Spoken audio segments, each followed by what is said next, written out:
Assalamualaikum teman-teman. Hai, perkenalkan nama saya Nurul Sarina Alifiantoro MPM 1913031054 Prodi Pendidikan Ekonomi Universitas Lampung kelas B Angkatan 2019. Mau tahu nggak, kali ini saya akan menjelaskan materi mengenai maksimasi laba jangka panjang. Kira-kira gimana ya? Sebelumnya, harus kita ketahui bahwa perusahaan manapun yang berusaha memaksimumkan labanya dalam jangka panjang harus memilih metode yang akan memproduksi outputnya dengan biaya serendah mungkin. Emang apa sih alasan dilakukannya maksimasi laba itu? Jadi, ada dua alasan utama dilakukannya maksimasi laba. Yang pertama yaitu prinsip keselamatan. Maksudnya, perusahaan yang selamat dari kerugian adalah perusahaan yang selalu mencari laba tertinggi. Dalam hal ini, unit usaha yang tidak menentukan laba dengan baik akan tergeser oleh perusahaan lain yang lebih efisien. Yang kedua yaitu laba yang rendah mengundang pengambil alihan perusahaan. Dalam hal ini, harga saham akan rendah jika manajemen gagal menjalankan usaha dengan efisien.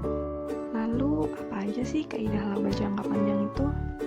Untuk kaidah laba jangka panjang ini dibagi menjadi dua. Yang pertama yaitu perusahaan akan menentukan ukuran pabrik yang biaya produksinya minimal. Yang kedua yaitu perusahaan akan berproduksi hanya jika laba lebih besar atau sama dengan nol. Mengapa perusahaan memasuki suatu produksi ketika mereka mengetahui bahwa dalam jangka panjang laba ekonomi mereka akan menjadi nol? Perusahaan masuk dalam suatu industri dengan harapan bahwa perusahaan tersebut akan memperoleh pengambilan atas investasinya. Laba ekonomi nol artinya bahwa perusahaan memperoleh pengambilan normal kompetitif atas investasinya.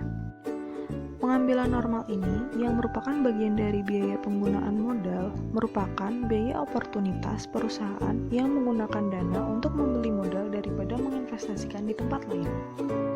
Manakah perusahaan di Indonesia yang memaksimalkan laba jangka panjang? Salah satu contoh perusahaan Indonesia yang memaksimalkan laba yaitu PT Gudang Garam.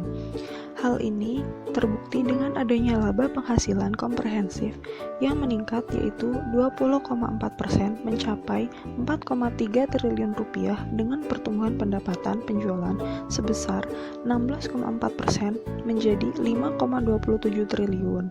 Hal ini terbukti oleh paparan publik yang diterbitkan oleh PT Gudang Garam pada tanggal 27 Agustus 2019 di Bursa Efek Indonesia, tepatnya di Jakarta.